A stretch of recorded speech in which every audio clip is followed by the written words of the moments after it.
Class 10 chapter 9 exercise 9.1 का question number second. Question number second क्या कह रहा है? A tree break due to storm and the broken part bend so that the top of the tree touches the ground making an angle 30 degree with it. The distance between the foot of the tree to the point where the top touches the ground is 8 metre. First हमें बोला है a tree break due to storm, कि एक तूफान के कारण क्या हुआ, एक पेड़ टूट गया। तो फर्स्ट हम पहले बना लेंगे, पेड़ बना लेते हैं। सपोज ये हमारा पेड़ है और ये ज़मीन है, ठीक है। तो ये पेड़ इधर से टूटा है, इसको मैं टोटल हाइट दे देती हूँ ए एंड बी। यहाँ पे मैं पॉइंट लेती हूँ सी। यहाँ से टूटा है, तो ये जो टूटा हुआ पार्ट है वो ज़मीन पे क्या कर रहा है, टच कर रहा है। टच करके कितने डिग्री का एंगल बना रहा है, देखो। The broken part bend so that the top of the tree touches the ground making an angle 30 degree. 30 degree का क्या बना रहा है, एंगल बना रहा है। ये डी पॉइंट ले लेते हैं अपन। And the distance between the foot of the tree to the point where the top touches the ground is 8 metre. तो ये कितना है हमारे पास, 8 मीटर है। तो हम अभी लिख देते हैं, पहले हम लिख देते हैं कि A B is the total height of the tree and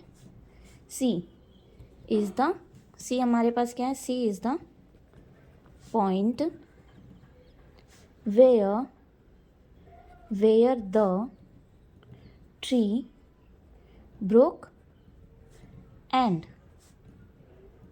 touched the ground at point D। ठीक है। अब हमें इसमें क्या फाइंड आउट करना है, total height of the tree.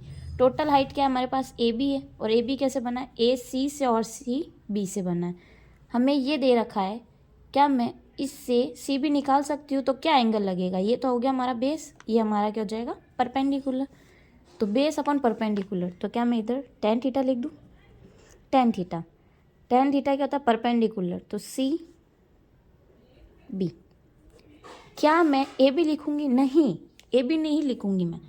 हम क्या लिखेंगे, सी और बी। पूरा परपेंडिकुलर कैसे होगा, क्योंकि एंगल तो सिर्फ ये इस ब्रोकन पार्ट के साथ 30 डिग्री बना रहा है ना, इस वजह से हम पूरा ए बी ना लिख के हम क्या लिखेंगे, सिर्फ सी और बी। फिर बेस है हमारे पास बी डी। थीटा हमने कितना लिया है, 30 डिग्री। सी बी हमारे पास है नहीं, सी बी को हम यूँ का यूँ लिखेंगे। बी डी हमारे पास कितना है, 8। टेन 30 की वैल्यू कितनी होती है, 1/√3 सी बी अपॉन 8। तो सी बी हमारे पास कितना आ जाएगा, 8/√3 मीटर। ये हमारे पास क्या आ गया, सी बी। अब हमें ए सी निकालना है, पर हमें पता है कि जो पार्ट ये है वही पार्ट ये है। तो अभी इधर हम क्या लिखेंगे, वी नो डैट। हम जानते पर हम जानते क्या है कि ए सी इज इक्वल्स टू क्या है, सी डी है। क्यों है, क्योंकि जितना पार्ट टूटा था वही तो पार्ट इधर नीचे हाइट बनी है ना, वही तो पार्ट इधर नीचे टच हुआ है ग्राउंड पे, जितना पेड़ यहाँ से टूटा था। तो ये दोनों क्या हो जाएंगे, इक्वल हो जाएंगे। इसमें कोई साइंस या कोई प्रूफ करने वाली बात तो है नहीं, ठीक है। तो ए सी किसके इक्वल हो गया, सी डी के इक्वल हो गया। अब हमें सी डी निकालना है, हमें ये दे रखा है और सी डी निकालना है। तो बेस अपॉन हाइपोटेनियस, तो क्या यूज़ होगा, कॉस थीटा। कॉस थीटा क्या होता है, base upon hypotenuse. Cos theta कितना है, 30 डिग्री। बेस कितना है हमारे पास, 8। नाउ सी डी, क्या मैं सी डी को ए सी लिख दूँ, हाँ लिख सकते हैं, क्योंकि हम जानते हैं ये है ना। अब कॉस 30 डिग्री की वैल्यू क्या होती है, √3/2, और ये क्या है, 8 and A C as it is. Now A C, √3 नीचे एंड 2 ऊपर, then A C is equals to हमारे पास क्या हो जाएगा, 16/√3।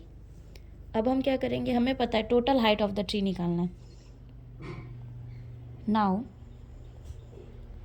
ए बी, तो क्या लिख सकती हूँ, ए बी को ए सी प्लस सी बी लिख सकते हैं। ए बी को मैं क्या लिख सकती हूँ, ए सी सी बी, ऐड कर सकती हूँ।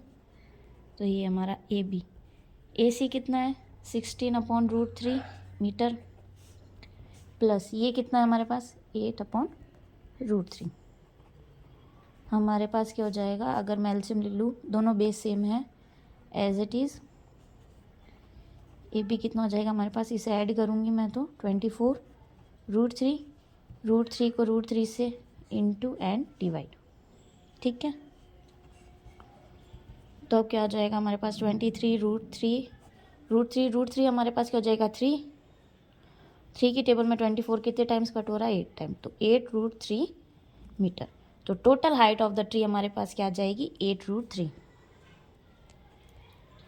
Total height of the tree कितनी हो जाएगी हमारे पास 8√3 मीटर। Thank you.